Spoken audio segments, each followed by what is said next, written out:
बिस्मिल्लाहिर्रहमानिर्रहीम। अस्सलाम वालेकुम नाज़रीन, इरफान हाशमी लंदन से आपको अपने शो में खुश आमदीद कहता हूँ। Viewers, Christian Turner, British high commission और शहजाद अकबर की एक इंतहाई अहम मुलाकात हुई। इस मुलाकात की बाज़गश्त इस्लामाबाद में थी, लेकिन अब इसकी बाज़गश्त लंदन में भी सुनाई दे रही है। आपको बताएं कि इस मुलाकात के दौरान रीएडमिशन और पाकिस्तान के वो मुल्ज़मान जो बरतानिया में मौजूद हैं उनकी हवालगी से मुतल्लिक और तहवील से मुतल्लिक तफसीली गुफ्तगू हुई है।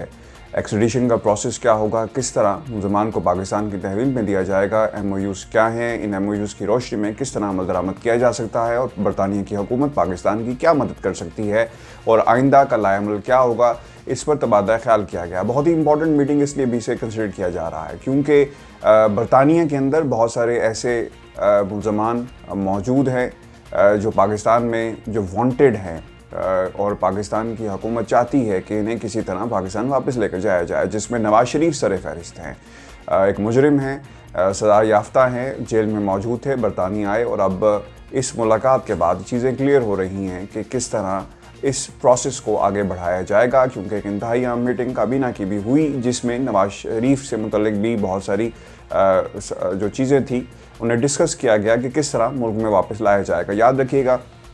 कि शरीफ ख़ानदान के बहुत सारे दीगर जो मेंबर्स हैं उनके हवाले से भी बहुत सारी गुफ्तगू हुई और ये भी कहा जा रहा है कि इसहाक डार को भी पाकिस्तान वापस लाने के लिए ये मुलाकात इंतहाई अहम थी क्योंकि इसहाक डार भी यहाँ पे मौजूद हैं। इसके अलावा शरीफ फैमिली, शहबाज शरीफ के ख़ानदान के लोग यहाँ पर मौजूद हैं, अली इमरान यहाँ पर मौजूद हैं,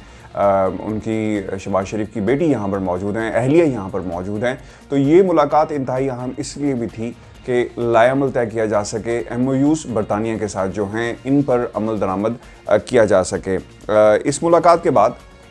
जो एवन फील्ड है और बरतानिया में वो लोग जो यहाँ पर काफ़ी अरसे से इसे अपना मुल्क समझ के रह रहे हैं और पाकिस्तान से इनका कोई ताल्लुक़ नहीं है, लेकिन सियासत वो पाकिस्तान में करते हैं, पाकिस्तान में हुक्मरानी करते हैं, अब उनके लिए हालात मुश्किल हो जाएंगे। वो लोग जो पाकिस्तान में क्रिमिनल केसेस में वांटेड हैं उनके हवाले से भी बहुत इम्पॉर्टेंट ये मुलाकात थी क्योंकि इससे पहले हवालगी का मामला बहुत ही मुश्किल है क्योंकि बाकायदा तौर पे पाकिस्तान और बरतानिया के दरमियान किसी किस्म की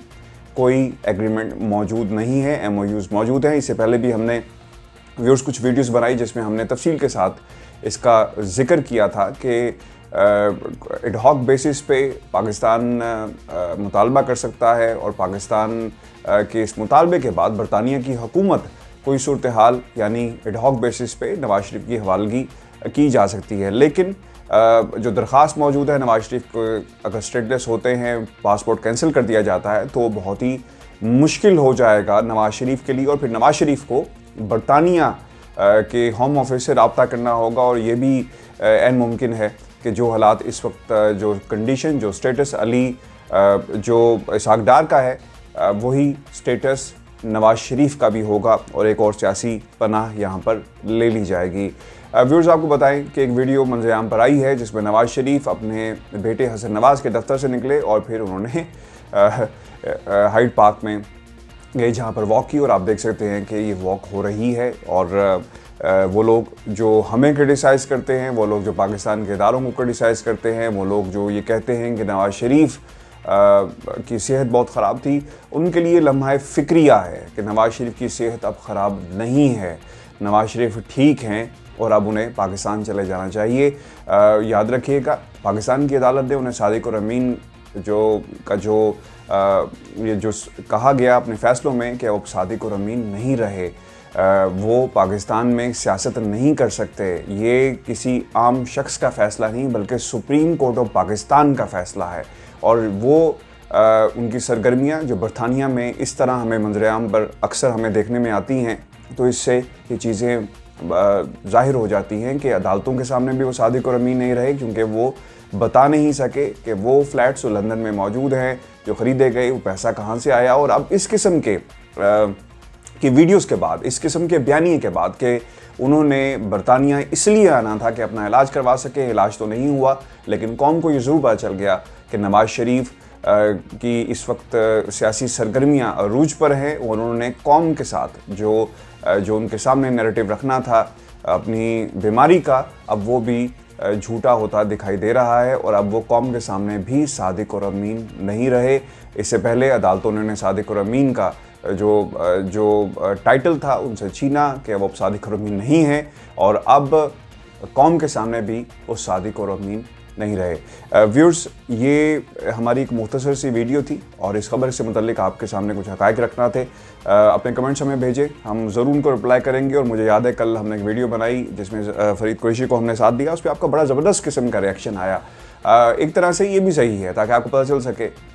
कि लंदन में किस किस्म के सहाफ़त होती है और इसने अपने आप को किस तरह, कुछ लोगों ने किस तरह बाकी सहाफ़ियों को भी काफ़ी ज़्यादा अपने लपेट में ले लिया है। और बहुत मुश्किल होता है कि वो भी सच बात कर सकें क्योंकि इन्फ्लुएंस बहुत ज़्यादा है, क्योंकि उन्हें पता है कि उन्होंने वापस उसी जगह जाना है, उन्हीं लोगों के साथ उठना बैठना है, तो मुश्किल हो जाता है। लेकिन यूट्यूबर्स हमारी शक्ल में आपके सामने मौजूद हैं। सच और क्या है, असल हक़ाइक़ क्या है, हम आप तक पहुंचाते रहेंगे और ये सिलसिला किसी भी शख्स के इन्फ्लुएंस में आकर नहीं रुक सकता, ये सिलसिला जारी रहेगा। व्यूअर्स, मुझे लंदन से इजाज़त दीजिए। चैनल को सब्सक्राइब करना मत भूलिएगा। अल्लाह ने के बाद।